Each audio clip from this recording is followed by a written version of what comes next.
Yeah, Sarah, would you like to start us off with an intro to AWIG and for anybody who's joining us for the first time? Sure, yeah. For those of you who are new to Austin's Investing Group, I'm Sarah Blakis. I'm one of the founders of Austin's Investing Group. We started back in 2011 with a handful of members who used to meet in people's living rooms and, like cats and kids and wine and whatever topic we could come up with. Over the years, and we've grown, we're at almost 3,000 members, right, over the years. We have a whole group or a whole list of topics that we've done on our YouTube channel. We have a private Facebook group where we try to share and when we're not having meetings. But the whole purpose of the Austin Women's Investing Group is to get a bunch of women together in a room to talk about money and investing and finance, right? In a completely safe space. So for everybody on the call, everybody here who's never been here before, like this is the place to ask the questions, right? And you can, but like don't preface it with like, I know this is a question, but right? Like there's absolutely no dumb questions. Like nothing is too basic to ask in the room or to our experts or to the women around you. Because I think what we found with the Austin Investing Group is much of our learning comes from the people sitting next to us. Like certainly like Manisha and Annabelle are here to like guide us through this topic as experts, but if we can rely on everybody's collective experience, that's where like most of the learning is, right? That's why we're here. And that is the real mission of this. Like I try to start like each meeting with like nothing in this room is intended to be individualized investing advice. Like this room in particular, we have a lot of financial professionals in here. I'm a financial advisor by day. Casey's a financial advisor by day. We're with Blackburn Financial. And then we have Manisha and Annabelle who are with Austin Wealth Management. So they are also professional in investing experts.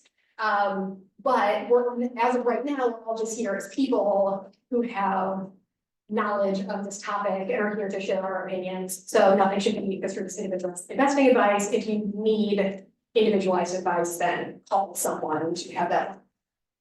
That's never ever been a problem. And since 2011, I felt compelled to say it at the beginning of every single group. But I think everyone like gets the gist of the story, right? That we're just here. If you have a question, ask it, and we will answer it. And that's for same goes for like, I don't know if anyone here is like an attorney or a tax person, legal advice, tax advice, investing advice.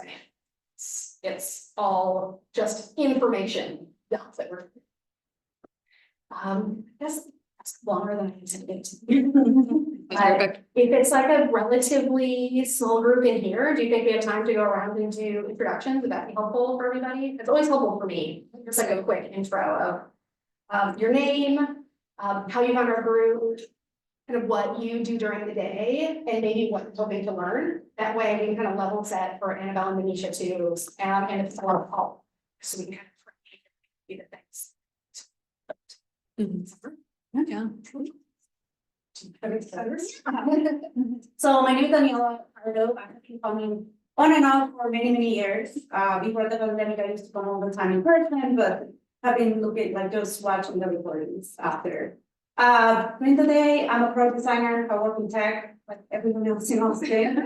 I'm very interested in this topic because I recently started working for a oil company. So a lot of my compensation is around stocks and the MPPs. So I have a lot of questions about how to make the most of it and what not to do.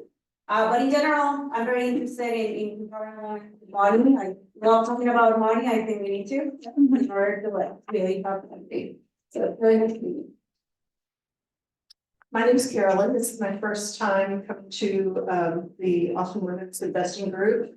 During the day, I'm a PR specialist, communications person, but I've been working for an endowment fund and that got me in career change. So I've enrolled in a certified financial professional course and I'm a newbie to it. I understand some of it, but I'm just here to learn, get to know other women in the field.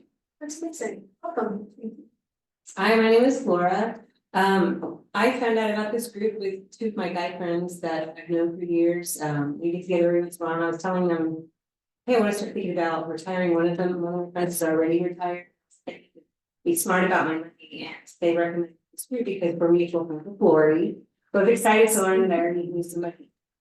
I attended last month's meeting online. I thought, hey, I can come to this one. I worked for private companies for the last 14 years or so. But I work in HR, so I figured, the next job is right around the corner, maybe.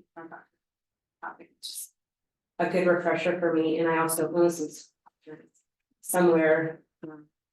Just to get smarter about that.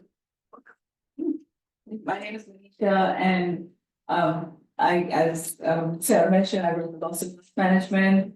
I was a career changer also, so I am very new to the industry, but my passion is just having women, educate women about finances and helping them make better financial decisions. At my firm, I had our planning team and we are growing, so a lot of the plans that come to our firm go to our department and we work together with advisors to make all the plans. My expertise is equity compensation because I like to talk about it.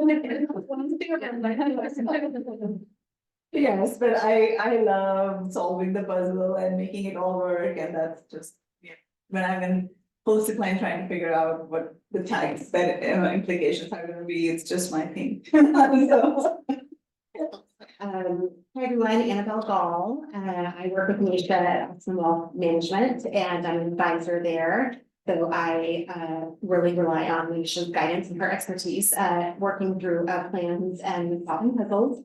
For clients, I'm also a career changer. My background is government affairs and management originally, but I always had a real passion for personal finance and women and money. And now primarily I'd say 80% or so of my clients are professional women or women and their partners and families.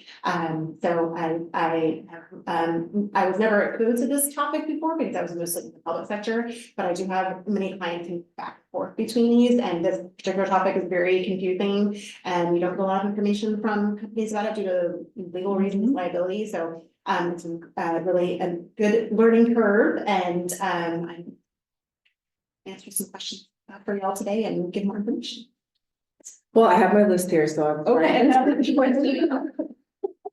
I'll be the first one. Hello, everybody. My name is Tina Harris, and I've been attending this group for about a couple years now, off and on, kind of like you, sometimes online, sometimes in person. I think it's been a little while since I've been in person, but I joined the group out of similar, interests, just, wanting to learn more about investing, what to do with wealth, right? How to build more wealth and things like that, make smart choices. And today topic is really interesting to me because I work in private equity, and it's a different beast. And so I'm not 100% about the equity that I have, what that means. You talked about tax implications. That's a big deal. Our company is potentially coming up to be reinvested to someone else, right, in the next year or so. And so just trying to work through understanding it more so I know what that means to me when I get to that. So yeah, happy to be here. Amazing. Hi, everybody. My name is Gwen. During the day, I work with Sarah and Casey at Blackburn Financial as a director of client experience. I love AWIG. I think that I would be a member if I wasn't working as a volunteer. Yeah. And something that I articulated to a few people recently that I really love about AWIG is that I feel like my adult self grew up in AWIG. Like I'm a first generation immigrant from the Philippines. My parents moved us here when I was very young, 4 years old. And so my dad worked in tech, but my parents don't have a lot of information about investing in the stock market and what it's like to build wealth that way. So I didn't have that financial education until I came to AWIG, really.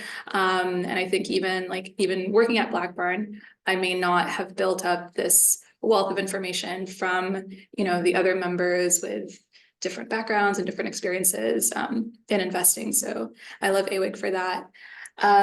Today, I'm just interested to see where the conversation leads us. I have friends who are paid in equities, so might learn something to pass along to them. My name's Lori, and I joined AWIG a long time ago. I'm a programmer. I'm not actually doing that right now. And I did have stock options. They weren't restricted stock options, but I did have to do a lot of research to figure out what they meant, what should I do with them. And so I did, get through that, and it is very beneficial to have that as a benefit. But it's very confusing. Hi, everyone. My name is Susana Perez, and I joined AWIG, I want to say about 6 or 7 years ago through a friend, and it was life-changing. I do think that I've learned a ton, not only through like working with Sarah directly as a financial advisor, but also just coming to the sessions. And hearing about difference, how women are managing their money and how they're going through decisions in their lives. I think I've made every mistake possible when it comes to stock options. I've worked for private and public companies and startups, and I was paid in equity as well. And I had no clue what that meant. And I'm like, great, I'll sign. So I'm like, okay, reset. Right now I work at UT School of Engineering, and so no stock options way. But I do have a lot of stock options from other companies, and I know, as you mentioned, the next job is around the corner, and it could be a private company, so I wanna learn more. And there was no mention of the market or stocks or saving in my family in Mexico. I'm the first one that came to the States, the only one. The rest of my family is somewhere else, Europe, Mexico, but nobody came back with me. So I'm kind of like figuring it out on my own, but also trying to help my younger siblings so I understand how that means for them. So I'm excited to be here and learn something new. Wonderful. Hi, I'm Nova. I've come here a few times too. So definitely learn a lot. Thank you, Sarah, PC, and Gwen and Lori for like organizing this like every month. I think very similar to a lot of other people. I'm also in tech. I was in a startup that went like public recently, and then so there's like a single company stock concentration that I have, and I want to diversify them, but also want to make sure that I do it responsibly and not gonna get like a huge tax bill like in the end. So certainly be interested to learn more about that. Like that. Brenda Baker, retired, recently retired, so just want to learn about money again, it's the whole game. Sorry about that, so just trying to get to my gifts. Congratulations. You made Cool. My name is Kate Gall, and I've been coming to this group for a long time, and I am just interested. I don't have stock options. Maybe someday I will. Yeah. Hi guys, I'm Casey Swartz, and I work with Sarah at Blackrock Financial because I met her at AWIG in 2013. And so we became business partners in 22. Just took a decade to switch over to the good side here. But I love coming to AWIG, not only because I do always learn stuff about investing and financial topics, even though I am a financial planner. But what I really love is hearing from everybody else, like what you're interested in, what your questions are. Like everybody said, there's so much tech in town that offers like stock options or companies that go public and all of these different things. And so hearing like what are the first questions people come up with, or you may have sat through that HR presentation 3 or 4 times and still sit there thinking, we're talking about. So, if you think of any of that kind of stuff and, or if you know a friend who ever thought of those questions, like pipe up, because those are always super helpful. You know what is crazy? Like I feel like I know a lot about, like I understand things from once I read them like one kid, and I still see on those things, and I'm like, what are you even talking about? Like, What's happens too is HR people don't know either. So short term tobacco game. And then right in the moment, the language. So they like vocabulary, like use these. And it to say, it's like, you should talk to a finance advisor like this, right? Like they can't, because of the same disclosure, they like give any guidance whatsoever, even if they do. Company diplomatic of you, thank you. Like, don't be sad, like, it's just like go to Fidelity and read your paper, and like, I'm trying. And I'm like, why? Is this not readable left? Awesome. Hey, Manisha, you want to start taking us through, how many people do we have on the Zoom? We've got two people, Lorna and Tiffany. Yeah. Well, and I'll just add, in addition to sort of their introduction, so our firm, Optimal Management, is a small independent RIAs that we are independent, regulated by the SEC. We're fiduciaries subject to like doing the best interest of clients. We can also, whatever we recommend is based on research and data. We're wedded to like funds in this particular company or this particular insurance product. It's great because we have a lot of flexibility, but we can always put the best interest of clients first. And we do work with a lot of young professionals, so mass affluent, folks who are perhaps don't have a ton of net assets right now, but they're really building their net worth, and they have high income and flex. So I have a lot more questions about what to do with it. And we get questions about equity compensation so frequently, not just from the tech industry professionals that we work with, but also from oil and gas, from food and beverage, telecommunications and broadband like AT&T, some of the kind of old, longtime employers that, your grandmother gave you like stock from like 1940 and it's still giving you dividends. So it is, tech has a lot of buzz in Austin, and it also has a lot of volatility for some of these stocks, but there are many other sectors that provide equity compensation to their employees and different types, different forms. So we try to cover, include all of that in this presentation as well. So let's kick it.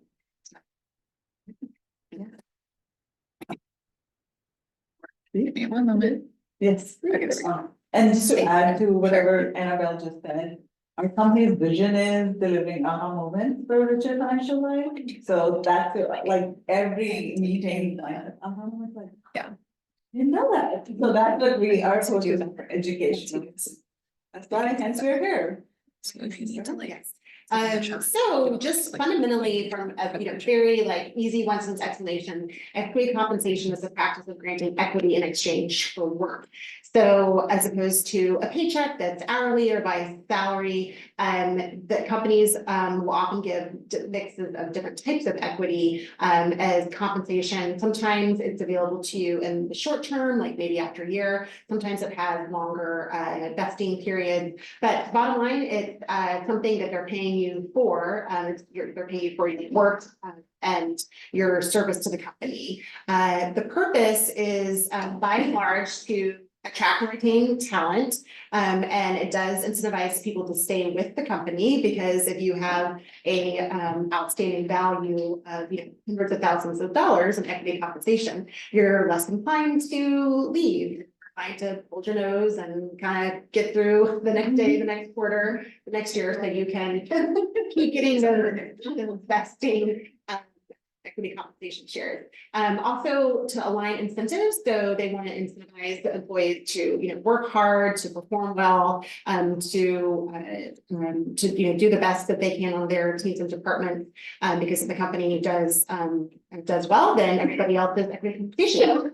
And then also reducing need for cash outlay. So instead of giving you a cash bonus or an incentive that's cashed for your performance cycle or review, they can give you equity compensation, which actually isn't cash, but it is the promise dangling out there and some ahead future date of getting the compensation, and it's easier for the company's balance sheet. It's less drag on their balance sheet for the company to not be paying so much cash directly in the pockets of employees.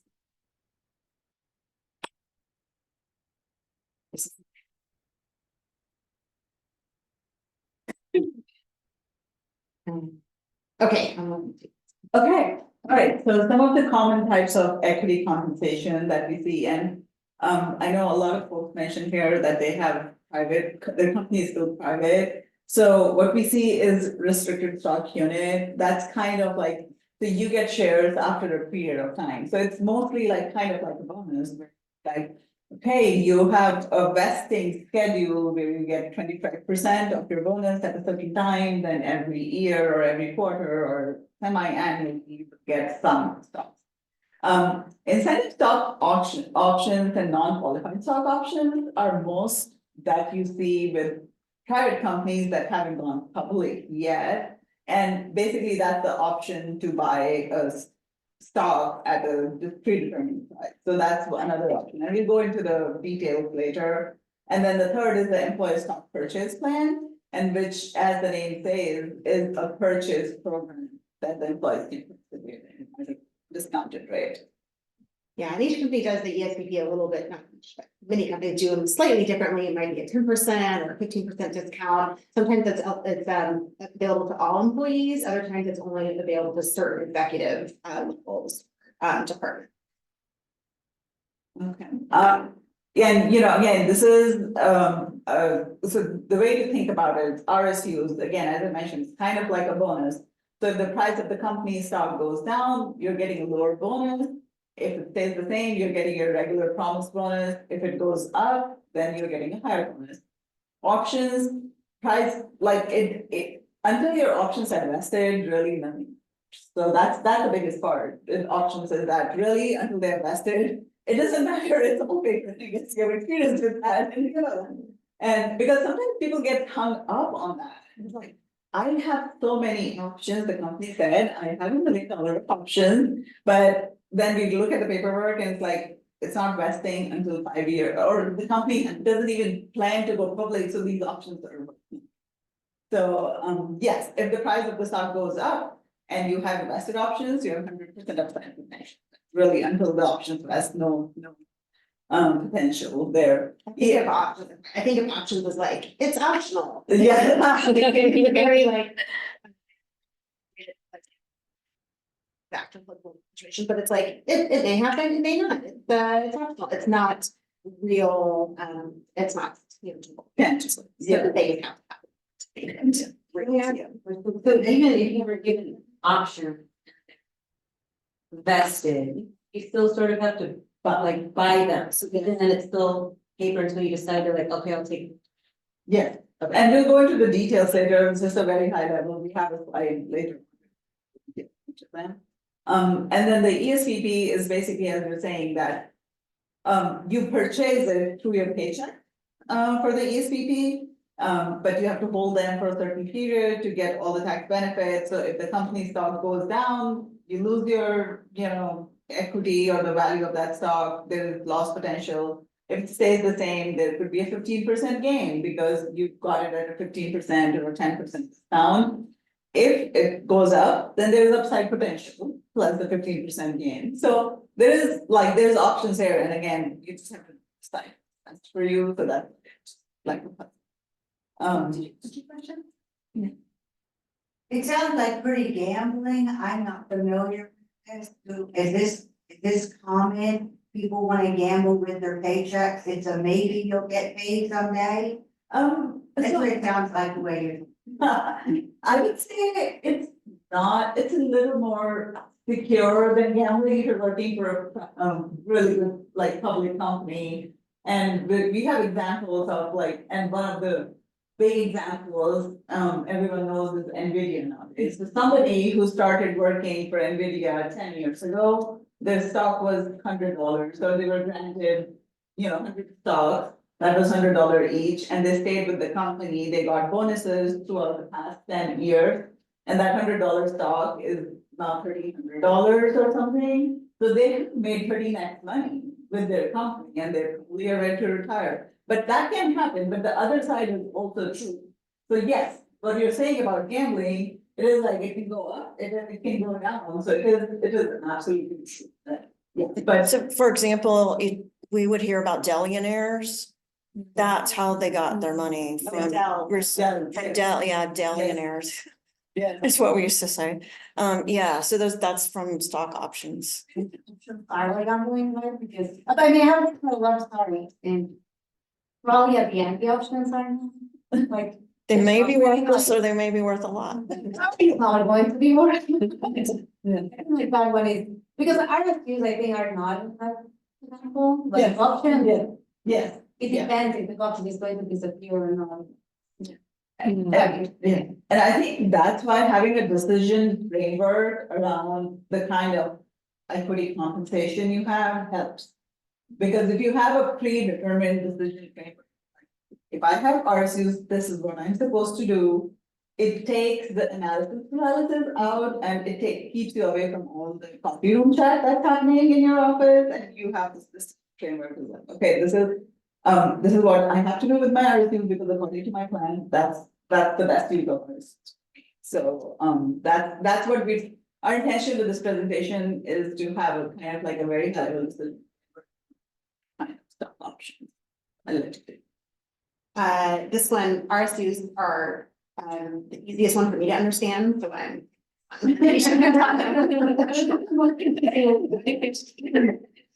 RSUs primarily are, available through, public companies, and so, that, anything that's traded on, the stock exchange, many of their employees, even from, the most junior level up to the most senior, receive restricted stock units. And what it usually means is that you are granted these lots or grant a certain number of RSUs, and there's a couple different types of vesting schedules. We included two of the most common here.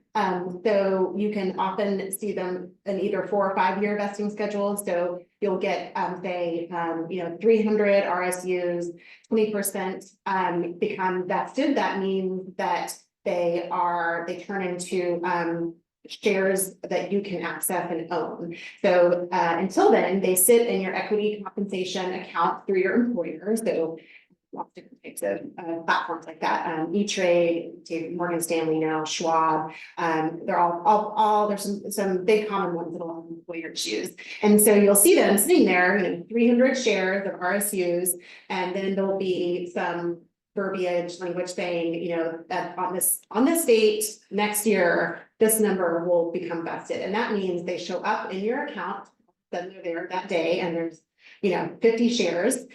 You can then do anything you want with them. You can sell them, you can sit there, but until they vest, they're basically think of them as like being written down. Like they're sitting there, but you can't touch the practice ones that are unvested. And then same thing with the cliff schedule. That's definitely more common in situations where there's a lot of work to build up the company, to make the company financially stable, and they don't want to they don't have to pay out those shares to you until at least 2 to 3 years down the road. So they've set that cliff schedule quite a bit further ahead than a more graded schedule. Okay, so here's some key considerations we keep in mind for RSUs. When they vest, so the data they vest, let's say, there's a Meta, for example, their most recent vesting date was yesterday. They vest on like a quarterly schedule, 4 times a year. So yesterday, November 15th, all Meta employees that have RSUs had a bunch of shares vest yesterday.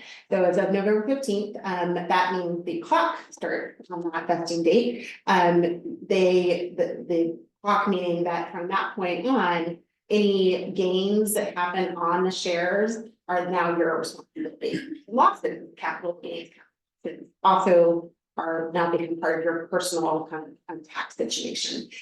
Usually companies on the day that it vests have an automatic tax framework set up where you can opt out of this, but you can choose to have 20% or 22%, which is kind of standard withholding from companies, of those share value paid directly to taxes.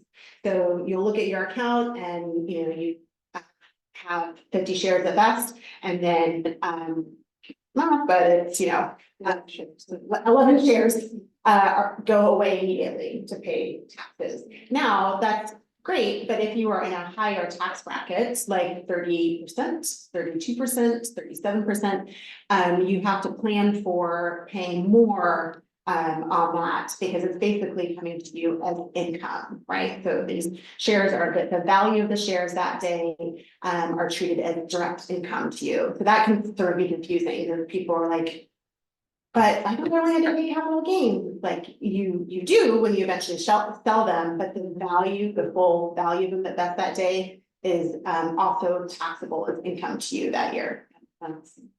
Ordinary. Yes, yeah, exactly, good question. So that's some of the questions. If you're in a higher tax bracket, what kind of adjustments and plans do you need to make if you can only, if your company can only withhold it from 2%? Many companies now are making it more customizable, so you can go into your profile and your tax selection and say, I want to withhold 30%, or I want to 35%, and then it's less to think about, it's less to wind up owing come tax time. So one of the questions we get a lot from clients is, hey, I've got all these RSUs, I might want to leave after I get my bonus at the end of the year, or I'm thinking about retiring. It's really important to know and read your plan document agreements that they give you with these RSUs, because they spell out in these different scenarios what will happen to the RSUs. So in some cases, if you leave the company, you can take it all with you.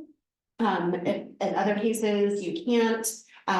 They're really, the ones that are vested are almost always with you at that point, they become yours and your personal ownership. But the ones that are unvested don't, they remain under the company control.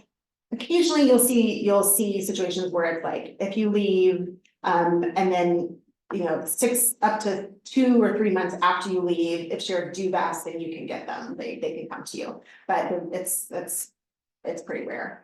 Same thing about retirement, or if you were to pass away, or a real common one is a merger or acquisition, because you do have, you do always have that discussion that happens between two companies that are merging as to what happens to all of the employees' RSUs that are unvested. Usually there's some sort of agreement where the unvested shares become the new company shares at a certain price point.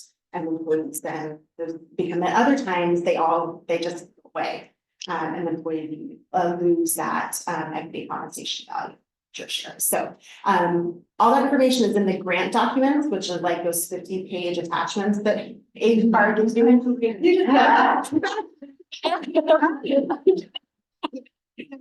do anything about it. Awesome. Control max, which is the plan documents for like, There we go. merger, things like that. Exit, or termination is another common one that you see. So separate, terminate. So from the, let's say 75K vested, and then I want to sell it 30 days from now. And let's say at that time I have 10K gain. So 10K gain, that's gonna be taxed as short-term capital gain, right? Okay. Yeah, so that it kind of just becomes like the normal stock rules apply at that point, upon vesting. It's like subject to the same as any other type of stock you might own. So yeah, holding for more than a year before you sell, selling after more than a year is long-term, selling before a year that is short-term. And they should be recording the basis, like the vesting date is like your purchase price. Where you're starting from for the capital gains. Okay, so the people who are running the plan should be recording that, which I found it's not 100% sure they definitely are, but then you'll have like more capital gains in your plan dashboard. Well, and sometimes you can't sell it right away. Sometimes there's restrictions. Actually, Yeah. I would disagree with that. Oh, really? RSUs on your vesting day, most of the time you can't sell it. It's with other kind of stock options that you have to hold it because of other restrictions. But RSUs, and with, Annabelle gonna cover it a little bit later, but we say RSU is like, just think of RSU as instead of cash bonus, you got the company stock. So, and that's the easiest decision. If you think of it as cash bonus, you want to think of it as like, okay, if November 15th, as I said, Meta company gave you 50,000 of cash bonus, would you go and buy Meta stock with that? or you will treat it as a cash bonus and think that, oh, I need to fill my emergency account, or I need this $50,000 to fund my son's college education. So those are the kind of things. So when you think of RSU, think of cash. And are you going to go back and buy your company stock with that cash? If the answer is no, then you probably need to sell those RSUs that they have. Oh, good, I did one thing right. So for example, today, your company, your part, you had RSUs that vested. today. Yeah. So, right, so 100,000, just to keep the math easy, Yeah. say 100,000 of your RSUs vested today, right? It will come on your paycheck as ordinary income, 100,000 for the month of November will show on your paycheck as ordinary income. The company withheld 22% tax on that. So in your account, you would get 100,000 minus 22%, say 78,000 comes to your bank account. In your share account, in your share account. Thank you. Yeah. And your E-Trade, Morgan Stanley, Fidelity, whatever your company uses to give. That 78,000 is sitting there. Now, a lot of people get very attached to it and very hung up by saying, no, that's my company's RSUs, I'm not going to sell it. But you have to think of it that if you were given the 78,000 cash bonus to, will you go back and buy the company? Right? If you say, yes, I believe in this company, I'm gonna buy it, totally fine. It's your personal choice of, and if it's in your plan, yes, absolutely do that. But if it doesn't fit in your plan, or for example, you would say, I don't have any emergency reserve, and I am still sitting on 78,000 of company stock, so probably it would be best for you to sell that company stock, fill up your emergency. Or if you're taking credit card debt, like there's a lot of folks that come to us that have credit card debt. Do you think that every month you're gonna get 22% interest on that company stock, but you're gonna be charged 22% credit card, like interest on your credit card debt every month? So those are the kind of things that you wanna think about when it comes to it. I'm sorry, I just went. That's the, It's a really good. yes, that is a good. I think I was just talking about, like you were mentioning, Yeah. the window when the company IPOs, Yeah. usually regular employees can't Yes, sell stocks. yes. So when the company IPOs, you will have, most of the people will have a restricted time frame where the employees would not be able to trade the stocks, right? But also, some companies, and I'm trying to remember. I have a client, I think it's Adobe or Salesforce or something. They have very restrictive trading windows, and I think even Meta has very restrictive trading windows. So even though the RSU is okay to sell, but because of the company, when they announce their profits and because before they announce their profits, they stop the trading window because they don't want to do any insider trading or anything like that. So they will usually say that, yeah, this is a trading window is not available and it's a restricted time period when you can sell their stock. So that definitely happens with a lot of companies. Yeah. So this is just sort of a visual to help us think about your total exposure to your company stock in comparison to the rest of your assets. So as the years go by, as those shares vest repeatedly and you don't sell them, you can see that the concentration in the company, essentially, it's a pretty very, very highly concentrated position because it's just one company. And that can sometimes sort of skew your exposure because it's now becoming a bigger and bigger part of your net worth and your assets as that equity position builds up in those companies if you don't sell it. Yes, I think just the way to show it is that, like, initially when you start your company, like this red portion is the unvested and yellow is your other portfolio, which is 401k or other investments. But as you, are with the company for 5 years, you can see that your total net worth, 50% of that is becoming concentrated in, say, company stock. So that's a big exposure to just one company stock, and that's what. Yes. Question for you guys on like this concentrated stock position, just idea here. Do you guys make recommendations on a case by case basis of who might want to intentionally create a concentrated stock position and who shouldn't based on the specific company? Does that make sense? Like if you go back like 10 years and you're like looking at like NVIDIA and what's the company that's kind of Exxon, is where I went. Exxon? Or Exxon, right, or like.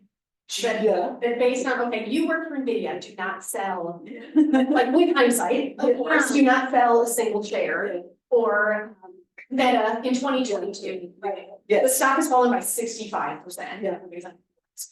Like, this isn't gonna work, like, so I'm curious, like, if you help your clients through that idea, like, you work for a specific company, we think this company's fine, we think it's average, or like it.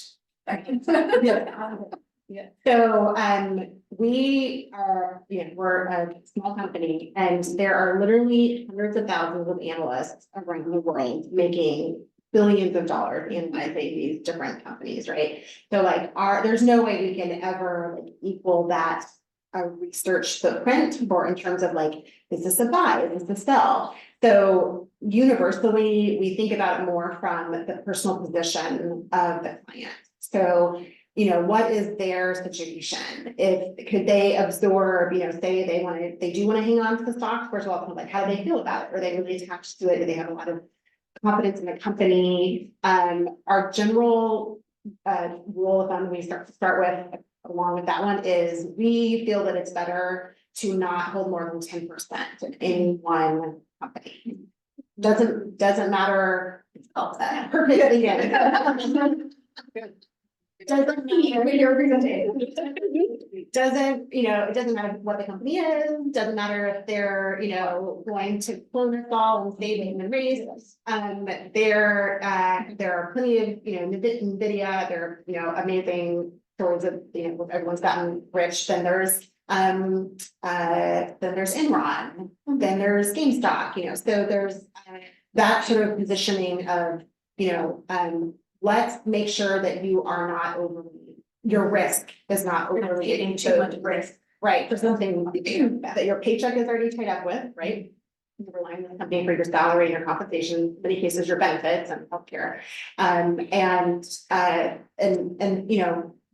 Having worked in DC for a long time, I also know that the company is only one phone call away from the SEC or getting hauled in front of Congress to testify to that stock. It's amazing and it's pipeline as that may be. So yeah, we don't get into the business of individual company analysis. It's more the individual client situation, their comfort level, the preference, also what else they have kind of around their fundamental financial situation. Like if they are holding on, if they might have like 60,000 credit card debt, or we see a lot like people took a loan out against their 401k or have a high interest rate on their car loan, but they're saving on like 60,000 and company stock and really attached to it because they need to do then that's just a conversation about the person funds and like that.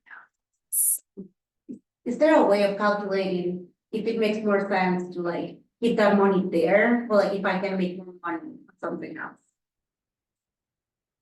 Like if I know that my return, like my index funds, X%, how can I compare? So I can say like, oh, it makes sense just to keep it there, or like should I sell it and just invest it? So we don't know what the counterfactual is. So it's hard to, like, we can always say with authority that in a well-diversified portfolio that's properly allocated for your situation and for your risk tolerance. This is what we know the data shows us, for the past 100 years. But it is hard to know what that, like how that would perform in the future against, because there's just so many unknowns about a certain individual company. It's really interesting, and I would think too, that like as an insider of the company, because you work there and you're receiving equity compensation, that if you can't make the case that it will be better than an S&P 500 index fund, then that's like Well, that's another way of looking at it. Because some people who are working in the company are like, this is awesome. Yeah. Like, we are gonna dominate in 5 years, 10 years, and they'll hold on to it, and if you're like. "Oh, there's no reason for me to think that this is anything other than like a regular fine company, right? In which case, you're surrounded by hundreds or thousands of other regular fine companies, like an S&P index fund. Yeah, So maybe that in and of that is a itself. good way of like looking at it, yeah. Also to think of it as what percentage of your portfolio or net worth do you want concentrated in companies? So as Annabelle said, like, we always come from there, it's like, you know, and we're not opposed to the fact that we know that sometimes concentration can build up. That is the known fact, and we do not argue that at all. But the opposite is also true. So you have to think that what percentage of your net worth or investable assets do you want in your company? So someone comes to you and says, to answer your question, like, how do we help clients? Like, when someone comes to us, of course, we are planning first, so we lead with planning. They have their short-term, medium-term, long-term goals. And based on those goals is how we assign. Right, so it's part of your cash, part of your income, and that's how you would assign cash based on goals. And then we do the discussion with, like, if someone comes to us with a huge amount of concentrated, like 80% in different stuff, then we definitely would put down sometimes and say that you need to make a decision of bringing this position down from 80% to a low. Maybe you don't like 10%. But we will discuss what percentage we would, you know, because. There's a lot of room between 10 and Yeah, 80%. yes, so we definitely have those type of conversations. You know, comes with 80%. Yeah, it's interesting. I never thought about it like that. I'm like, oh, I have like 60K only in this company, but it is like when you're thinking about that way, I'm like. In any other situation. Yeah, I know. This is, and we've talked about many elements of points on this slide so far, but this is the decision framework that we always use as a guide when we talk through these issues with clients. So we first think about, you know, what is your overall financial plan? Again, short-term, medium-term, long-term. You need cash now, is there debt you should pay down? If you had this amount in cash, how would you invest it? So similar to Manisha's point, what I always say is like, I went to get, you know, my chai at Starbucks this morning. I'm walking down the street and holy cow, $30,000 laying right there in the sidewalk. Would I then pick that up and then rush into my employer's front door and take myself to the investor relations department and say $3,000 worth of shares right now? And like 97% of people we talk to are like, no, I would like to go on a nice trip. Or I would like to pay for, or this tuition semester, you know, tuition for the semester for my kid. I want a down payment for my new car. I need to remodel my kitchen. I need to help my, you know, parents who need help in assisted living. So there's like so many other usually uses for that cash. And we do think about it as like it's essentially the equivalent of a cash bonus coming to you, and you would not probably pick up the dollar off the side and then buy. And you don't have to fill everything, right? Yes. Like I guess they're like, I'm just gonna take 10,000 and. Yeah, so we'll often encourage that people, their clients, sometimes are like, just no, don't make me sell it all, I don't want to sell it all. Like, okay, let's just do a quarter, let's just do half. And lots of times once you get more comfortable with it, and then we see this a lot, is after a couple of years, people are like, oh no, I want the cash. Now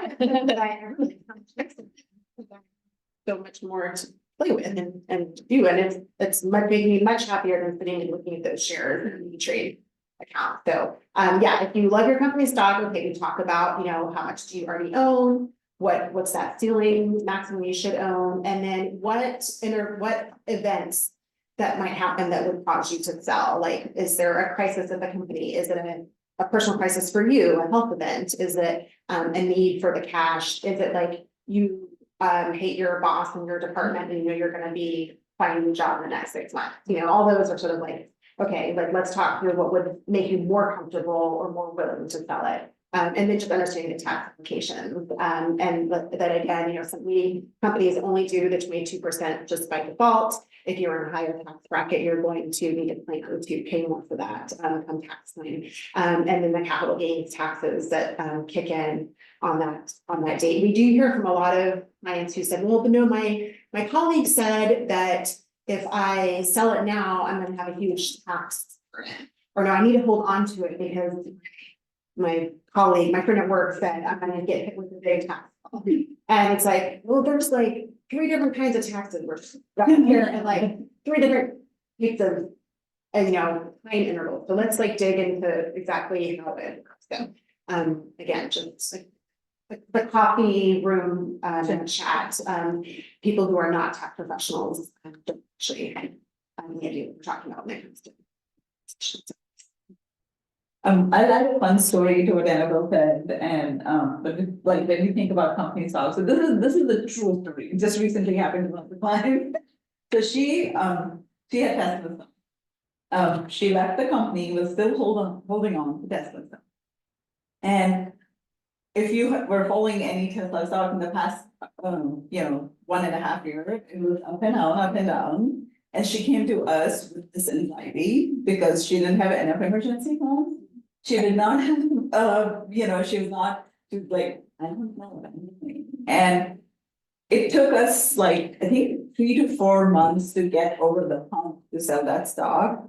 And I actually got an email from her the day we sold it. After that, she's like, that's so much better than mine because I am not worried about what Elon is going to do.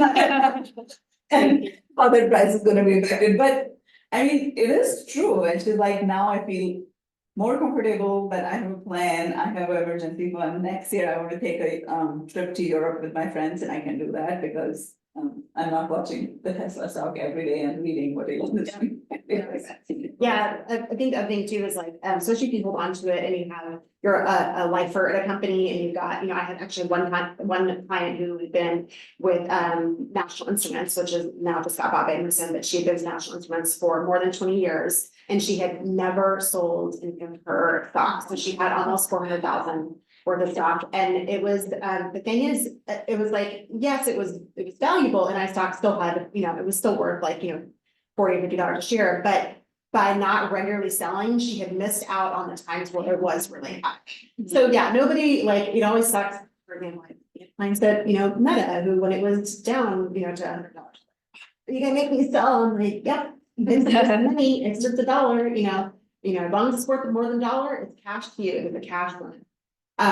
But she had missed out on all of those good years where the stock was high because she just she was like, no, I'll hold on to it. I want to see, if it keeps going up. I want to see if it keeps going up. And then when things were down, I was like, okay, it's going to recover. And so, throughout that, we could look back over that whole 20-year history and realize that she missed on the when it was $200, it was $150 and it all settled back, down. So just those are the awful, it's almost like dollar cost averaging, but slightly different concept because you're selling when it's low, which sucks, but then you just have an automated system and you remove the emotional attachment or aspect of it, then it makes it easier to take advantage of those higher prices.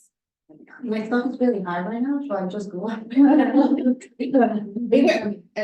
to talk about your. Yes. Personal advice. Definitely need to find a professional and but Point like almost any. Yeah. Is better than. Yes. Yeah, right, so it's like, okay, the stocks at all time, I'm just gonna sell X% for the next however many months and move on with my life. Yeah, but you can even automate it too, but a lot of the companies, like, Fidelity or Morgan Stanley or each, is you don't necessarily have to set yourself up for that emotional, of pulling the sale button. Yeah. You can set limit orders and say, okay, every 3 weeks, I want to sell 10 shares at X dollar price. And then it just does it for you. And so that's one of the ways that I think we can kind of take some of that human. We will create an attachment to absolutely anything. Like I could, if I'm left alone on an island, this coffee cup becomes my best friend. A company that you work in, if you have been the one doing the work, it's really hard to sell. Yeah. have more time.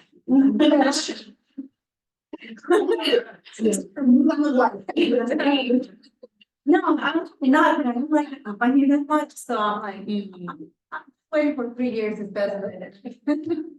And so to your point, like so decision framework can be different ways, like I want to keep X percentage, I want to sell X percentage on vesting day.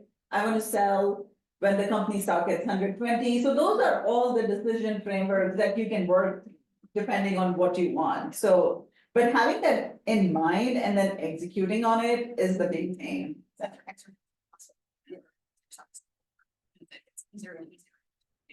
Yeah, I have actually something funny. I used to be like looking at my index funds and everything like every day. Like, I would go and look. And then in a meeting, like I would say like 10 years ago, or 12 years ago, I was talking to Lori and she said like just do it, like what are you gonna do and leave it? Yeah. And don't look at it. And that's what I do. I don't look at it. Yeah. Okay, looking. Lori said like just live it. I'm prepared. I'm curious about the stickers up there, the notice gives. Yeah. There's not, I find stickers up there. Yeah, so this was just for fun, so we have some little fun charts that we thought, yeah, let's try to make it slideshow. Oh, well, yeah, it's a different, yes. But what we wanted to show, so this is again, going back to the point that in hindsight is 2020, like nobody knows what's going to happen. So these are all the Mag 7 companies and Intel on the bottom. So this bottom brown chart that you see is Intel. 20 years ago, Intel was the company to be in. But what it has done in the last 10 years is negative 37%. So like, again, all these Mag 7 companies, they are very new, they are very, and they've done great in the past like 10 years. If you were working at one of these Mag 7 companies, you're one of those people who are very attached to company stock because you have only seen it go up in the past 10 years and nothing else, right? I think part of the reason you want to hold on to it is like you read a story in the newspaper Yes. about some old man who dies and who used to work at AT&T. Yeah. And his estate is worth like $3 million because he had all that stock and he just kept it the whole time. But He didn't get to spend it. Yeah, I was in paper articles about the people who died with no money. Yeah. They never. It's a document, they're bought tanks. They were newspaper articles, but Yes. his tire was kind of. Yeah. Doubt, but I mean, I would say like for concentrated stock positions, you guys like correct me if I'm wrong, I feel like for every concentrated stock position in NVIDIA that I see. Yeah. I see 3 to 5 in some company. Yeah. Yes. That is not still, it will never come back, right? And that like, I think is like the mythology of the hanging on to this thing that I have. Because what if I sell, what if I'm wrong? Yeah. It's very challenging, kind of going back to like that emotional piece of like having any plan to not get fully wedded, like your entire identity is like. Yeah. Part of Because this like position. It's all, nobody knows the future. You don't know what's gonna happen. Yes. You don't know, so You know what's gonna happen there, but you have more ability to know what's gonna happen in your own life, Yeah. right? Like, Yeah. you're gonna get older, like one day, kids that are gonna grow up, or like you don't, like, so your own life, you have more knowledge of. But you get really attached to like something that nobody knows, which is like software. Yeah. It is, and that's what, you bring up that point, because you hear the NVIDIAs, but you don't hear the big commerce. Has anyone been following big commerce? Yeah, with this commerce. Big commerce, and we have a client with big commerce. It went public during COVID. Peak price was $130. They did not offload any position. It is trading at $6 right now. In the discovery meeting, she cried. Oh my goodness. She cried in the discovery meeting because she thought that at 3 million, she would retire at that time. And it is, and now it's 80,000, right? Yeah. Oh my. Yes, she literally cried in the. Everything that she had, like in one basket, Yeah. she did not buy. No, it's nothing. It was that, like, that greed, like that human greed, and I know basically to that, but they want to, that human greed makes us like not think rationally. And that's what all is that, if you have a decision framework, think rationally, think like, what you can do with that money. And again, it's just gamble with a part of it, right? Not gamble with all of it. So, yeah, and that's why we have all these different companies and like, This is Austin, specifically for Austin area employers, versus the FME, 500, in part because, again, like, if you think about, taking selling your RSUs, taking that cash, and then for many clients, we'll put that in their brokerage account, and we're gonna put it into a very diversified portfolio, that, has exposure to, 3,000 or 4,000 companies through ETFs and low cost index funds, mutual funds. And so obviously, like, you can either be like just that one, which one is that? The 30, yeah, you can be Intel, or then you can put your money into, 3,000 of these, and it's gonna, be trending upwards on average, right, over time. But so there, again, many people in this area and in, Texas, who work at, these various companies, and you can just see that, there's lots of good years, there's bad years. Some of them have done, great, others have done, pretty average over time. So this we just wanted to show this is not the magnificent, seven. These are just your, to your point, like your regular companies. So.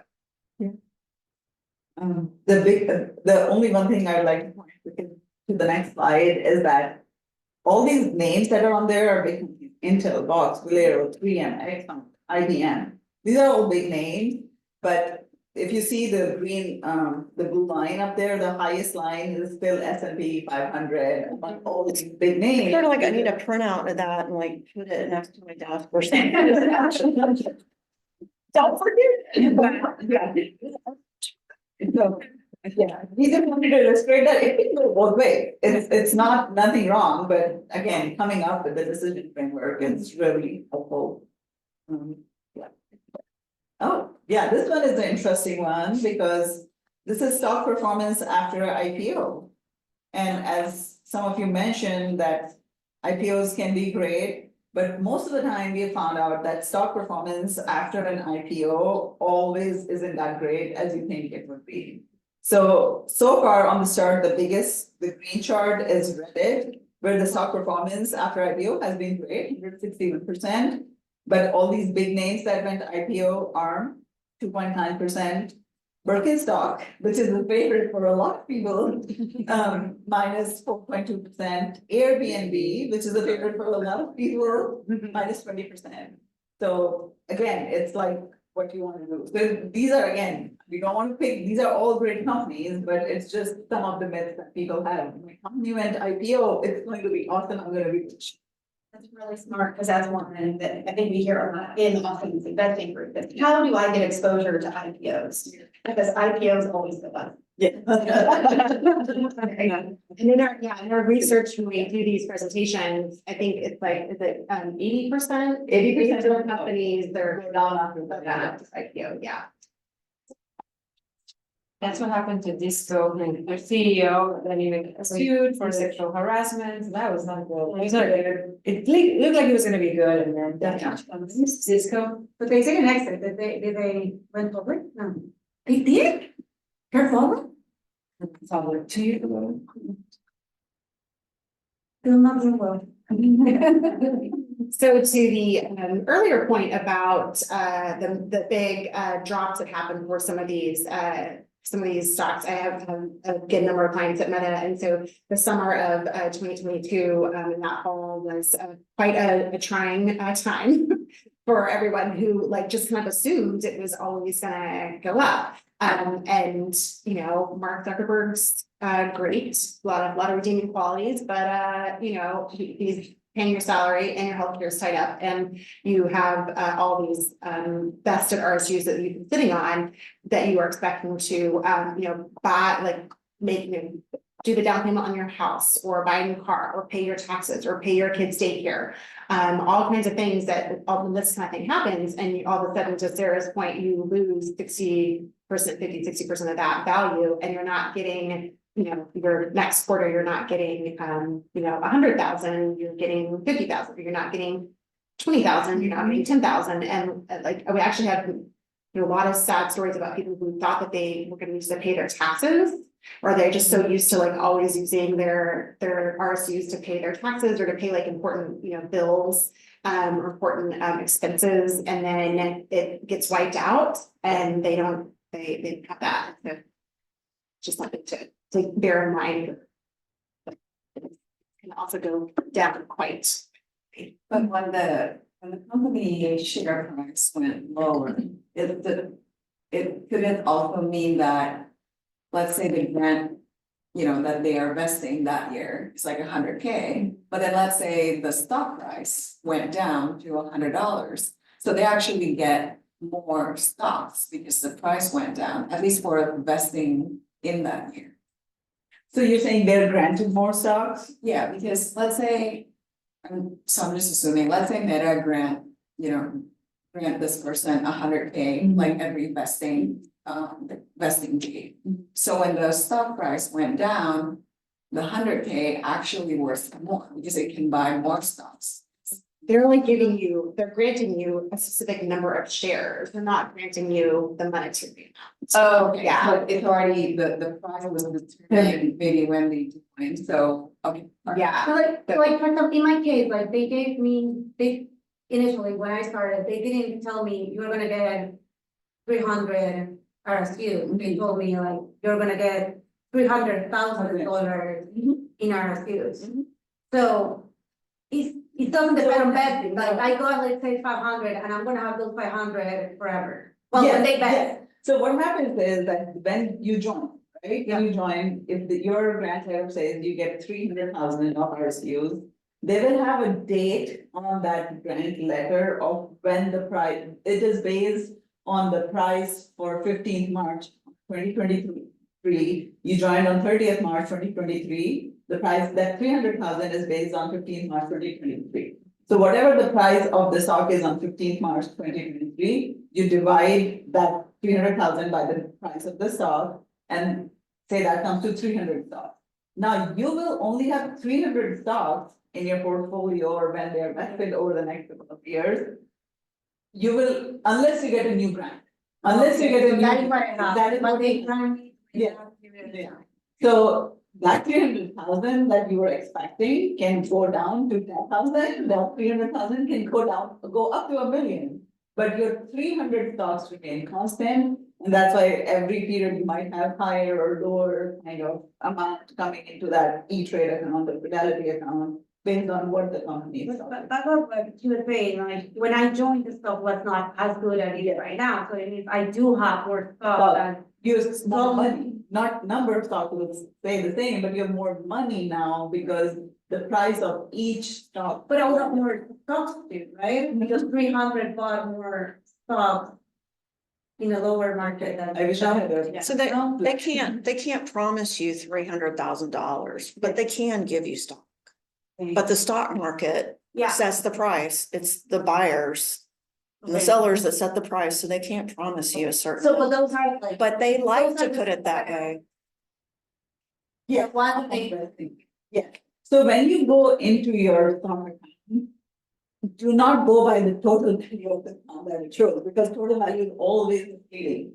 Go by the vested balance. The vested balance is your money. Yeah. The unvested balance is future cost. To carry on with that though, Nova, one of the things I think you're kind of right is that if you are working at a company that provides you with like an annual merit Yes. grant, that is usually starting at a dollar amount and then they divide it backwards. So if they say, we want you to get an extra 50,000, that's where they're gonna do the math. Manisha was talking about like on the 15th of March. Yes. So you're absolutely right, it starts at a dollar amount a little bit, if you stay at that career. Yes. But to become logistically trackable, they take that dollar amount and then they divide it into real stocks. And by the time they grant it to you, the dollar amount will change, but the number of stops will change anyway. If that makes sense. Yeah. Yes, and some companies do give an annual, so like during the performance evaluation time, they'll have a bonus of like, okay, yeah, we'll give you another grant of 100,000. Another grant of 100. So then you'll have multiple grants showing up in your investment account. That's what happens. And that goes back to that peer testing Annabelle said at the beginning, because we do a lot of work with folks that have like, you know, these grants that are coming and they know that they get annual grants. This day, this soul crushing job, all millions of dollars, and I'm like, or don't need to earn any much. I will say too that, we always tell people that if, you know, if you have a significant value and invested stock, use that when you go to your next job as a negotiating point for your compensation. What a good And point. like, Matt, tell your future employer, love y'all, really want you, but I've got, you know, 100,000, whatever, invested stock sitting there, can you, as part of my package, I want you to match that. And it's not always apples to apples or anything. But that can always be a point of negotiation for moving to an employer is, let's figure out a way to match that compensation. And especially for higher level executives, there's a real real acceptance of that with recruiting teams. Like, they're like, okay, we really like her, but they have this much at their current company, how can we like match that? And then they'll be part of the package. And on the opposite side of that too, I had a client who wanted to leave and his company was going through like a offering severance to be. Yes. And so he was able to negotiate them paying out his unlimited last years. It's like, I'll leave. Yes. And you give me my rights. Right, yeah, they said yes, yeah, that's a point of negotiation. Yeah. And also just to add to that point, like if you're thinking of leaving, right? If either like severance situation happens and but you're just thinking of leaving, looking at the date of when your next vesting happens becomes really important. Right? Because if you're stopped at vesting on November 15th, you don't want to leave. Leave on November 16th, that's right. Yeah, I mean, we've gone so far with some of my clients who are like, on the Zoom call with me and like crying because they can't stand another day. And I'm like, okay, here's what we're gonna do. We know your next vesting date is this month. We're gonna book you a 10-day vacation. For 2 days before, and then you'll be like, you just get like 72 hours. For 72 hours, get your vesting date and then put in your, just like something to kind of bridge the gap to get to that. I mean. I've got a mind in Brazil with that exact situation. As soon as it comes back. Maybe he's your. What I just wanted to mention that on the negotiation piece, I was able to, so I was living a startup with equity where obviously it was worthless at that point because we hadn't gone IPO, but moving to UT where they don't provide stock options. Like what I am leaving on the table, the possibility of making this much more. So it actually did help to bring that up, because they're not gonna give, they don't have any bonus structures. So like, well, how do we build that in? Into my compensation? What department? School of Engineering. Yeah, they have a lot more resources. But they're. Yeah. That's true. Brilliant. FYI, my son is that. Yeah, I have a follow-up question. So when people do bring that up as a negotiation point, what have you seen in the past that they've been able to negotiate for? Oh, all varieties. I mean, for top, executives, senior management, then, it's very frequently matched, they just match. It depends a little bit the company, if they're going from a public company to another public company, then it's easy for them to match the RSUs that are, invested. Or if it's public to private or vice versa, then they'll do some sort of combination of that to get basically to like a roughly same amount of like, equal dollar amount. And they, and then other times they'll, do like an additional sign-on bonus. If they don't do equity compensation, then they'll say, if you're leaving that on the table, we're gonna give you that signing bonus to equal your amount. It's really cool. Sign on bonus, especially the tech firms and some of these companies, that's how they compensate. They go, hey, we give you.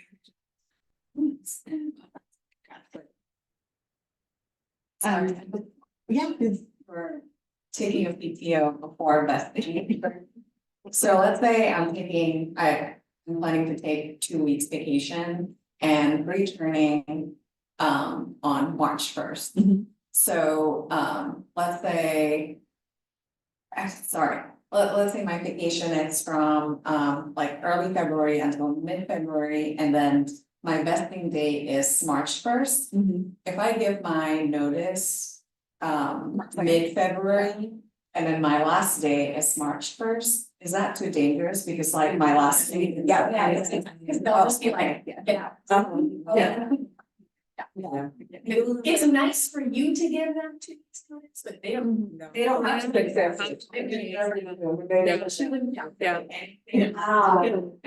I haven't had to leave, like, like I said, I'm gonna give you 3 weeks, and they were like, no, leave at the end of the day. Yes, yeah, because it depends on the company, what their exit policy is, because if you're, especially if you're going for a competitor firm, they will say to leave right away and they're like, okay, Friday is your last day, if you don't even want to. And sometimes in those situations, when they want you to leave, it can go either way. Sometimes they're nice and they'll say, okay, yeah, your vesting is coming up, so we'll make you rest and we'll pay you till that day, but it could happen though. I didn't expect them to be. Like it happened to me was because they didn't wanna pay for like the holidays, Yeah. like for me to take the holidays. Yeah. So they were like, no, you're leaving before the holiday. I would say just to be extra safe, like have the vesting date pass, at least 24 hours after. If it's March 1st. Just like look in your account and see that it is turned to. Put that on it. Cool. Holy good, can't do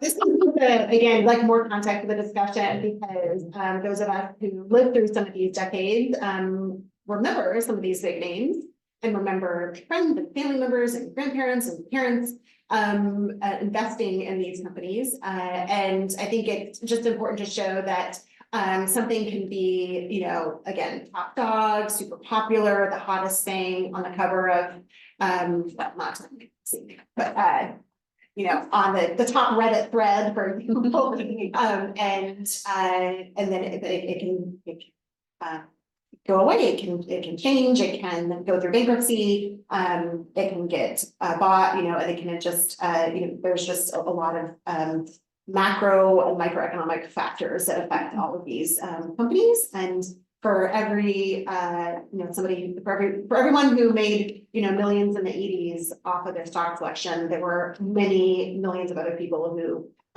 invested in some of these big names that didn't work out. So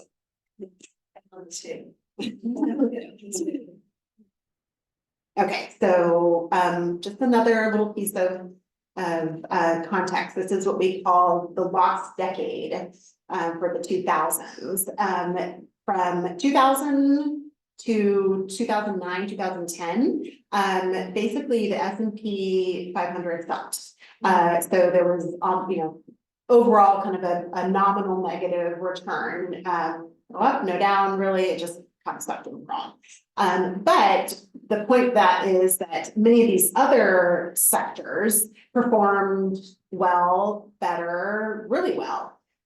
This again is just to show that diversification, so getting out of just the 500 big name companies in the S&P index, so you can get exposure to that through the total stock market index fund,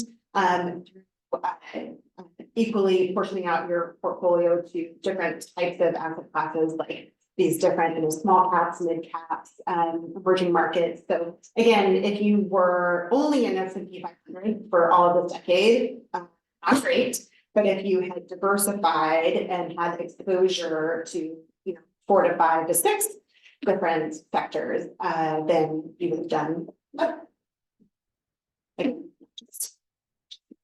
So again, back to our two strategies, sums it all up here. Liquidate, diversify, put that money to work in your life to things that have value to you, that are impactful to you for your financial plan, or reinvest it in a much more diversified account, like your brokerage account. Target the percent of total assets you want to hold, like you want your total asset a number to be for your own personal financial picture, which percentage of stock you will hold as part of that. Capture profits. So if you do want to wait till it goes up, like set a target for yourself of like what price do you want to sell at, what wait for that, and then stick with your plan. ESPPs. I know, so that's, and you know, we're gonna go a little faster, just in the interest of time for, because we've gone through like concentrated position and everything already, so this is gonna be the more boring part on the ESPP. So one thing to keep in mind with the ESPP is that it's a purchase plan that allows you to use your after tax payroll deduction. So that's a big myth, is like, oh, I'm participating in my ESPP and I'm getting a tax benefit. No, you're not getting that, because the deduction is happening after tax from your payroll to acquire the company stock. So do not think that you're getting any tax benefit of participating in the ESPP. You know, again, the big things about ESPP is that you need to know the rules. You know, you want to know what the rules are for the ESPP. Are you getting a 10% discount? Are you getting a 15% discount? What's the discount percentage? When is the offering period? Like most of the time ESPP works, there's an offering period, which you can sign in to participate in the plan, or like pretty much like benefit period. When you enroll in for benefit, you enroll for ESPP participation. Then once you enroll, the company is going to withhold money from your paycheck every month they keep it in a kind of a trust account for like 6 months, and then after 6 months, they will buy the company stock for you at a price that they put in the offer date. There's a grant date. Grant date is the actual date when the company buys the stock. That's your no, sorry, that's not a grant. That's the like when they're granting the stock to you, or when the offer period starts. That's the grant date. The purchase date is when the company actually purchases the stock for you. And then the look back period, that's very confusing with the ESPPs. Is some companies, what they say is that we will have a look back period on the purchase. So what that means is that they will look back at the grant date, say 6 months ago, what the company price was, and they will give you 15% of that to buy. That's the price that you purchase your company stock. Some companies do not have a look back period, so they will buy the company stock on the day it's the purchase, like the price on the purchase day. So that's really important to understand, because if the market is going up, having a look back period can be really helpful, because the company stock, for example, if you're talking about Meta doesn't do ESPPs, but if they were doing ESPPs in November 2022, the company stock was $100.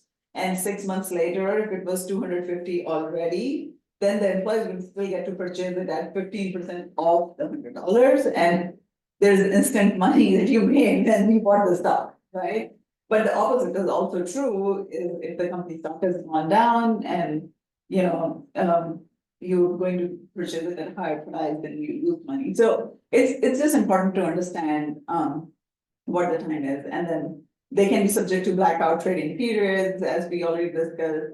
The discount can be there. Usually the maximum they will allow for purchase amount is, and that's driven by the IRS, most of the time is $25,000 per year. You cannot put more than $25,000 per year in your company ESPP. Also, to get the full tax benefit, you have to hold the stock for 2 years after grant date and 1 year after purchase to get the full tax benefit. Sometimes we tell our clients that you don't have to make every decision keeping tax in mind, because that's not always the right approach too. If your company stock has already gone up, you get the 15% discount, log that discount by selling the share, and you move on. Like, don't worry about like, oh, it's gonna be ordinary income tax or capital gain tax, and so depending on your tax situation, depending on how much concentration you already have in the company, so depending on if you need the cash or not, there can be a lot of decisions. So, again, do not, like, you cannot have the tax, like, this tax thing overpower every decision that you make about, there is, yes, it's good to be mindful, but also look at what your tax is. And then this is just a timeline of like, there's the enrollment period, there's the grant date or the offer date, and then there is the 6-month period where the company has money in a trust kind of account. Then you have a purchase date after 6 months. And then, that this cycle continues, and that's how. So, and the key part with the SPP is to just think it's not a pre-tax deduction for sure. So, the lower the stock price on the grant date or the purchase date is, the better it is for you. If the market is going up, you make more money on it, your discount will higher. If the market is going down, your actual discount will be, limited to 50%. Should you participate? Again, going back to that decision, we have seen clients who are like so much under so much pressure because their company is offering ESPP, they want to participate. But it might not be the right thing for you. You're not like, it is not advisable to participate in your ESPP if you're running it for income tax. That takes away from the cash flow. Like really, if you have excess cash flow after contributing to your 401k, after putting the 529 accounts, after funding your emergency savings, you have excess cash flow, yes, you can participate in the ESPP plan. But if you're not doing all of the above, but you're thinking, oh, yeah, I'm just gonna participate in my company's ESPP, do that. And we've seen that's a very common myth for people working in companies doing ESPP. Because they're just, everyone around them is participating, like, you're participating in the ESPP plan? And many companies you can have RSPs and ESPPs, and so our argument is often like you're getting plenty of exposure through the RSP. You don't need to like tie up additional cash flow, because really it's just like money out of your paycheck into more company stock for you. The discount can be compelling though. I frequently have told people who do have the cash, like, I think you're absolutely right, that's a big thing. But if you do have the cash flow, just plan to sell them. That's the big thing, is that some people, because that holding period for 2 years, that's the gamble. If you're getting a 15% discount and you're disciplined that you will sell it as soon as the company purchases it for you, you don't care about the ordinary income or the capital gains tax, it works great that for you, automatically worth something. Yeah. Or even more. Yeah. So. You got a 15%. Yep, so again, decision framework with ESPPs is max out your cash target, max out your retirement funding, max out college savings. Contribute monthly to a non-retirement brokerage account also, because more than likely you have a savings account that you're using to build wealth over time. So contribute some amount to that. You still have positive cash flow, yes, just go for the ESPP. But if you've not done all of the above, then just follow this order. And again, if you love your company stock, as Annabelle said, how much do you already own? What's the maximum you should own? When and why? So these are the kind of things that you need to think about.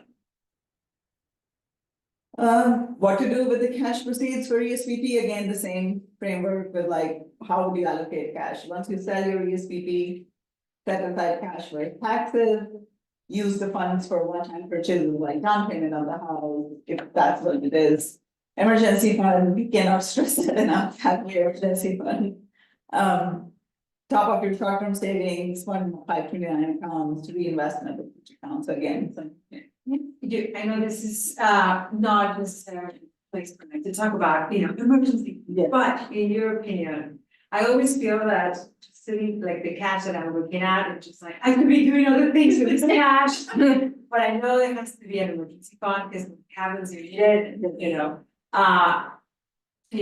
for your finance, what is the recommended monthly Yeah, that's a great question, and Casey and Sarah probably have their own approach as well.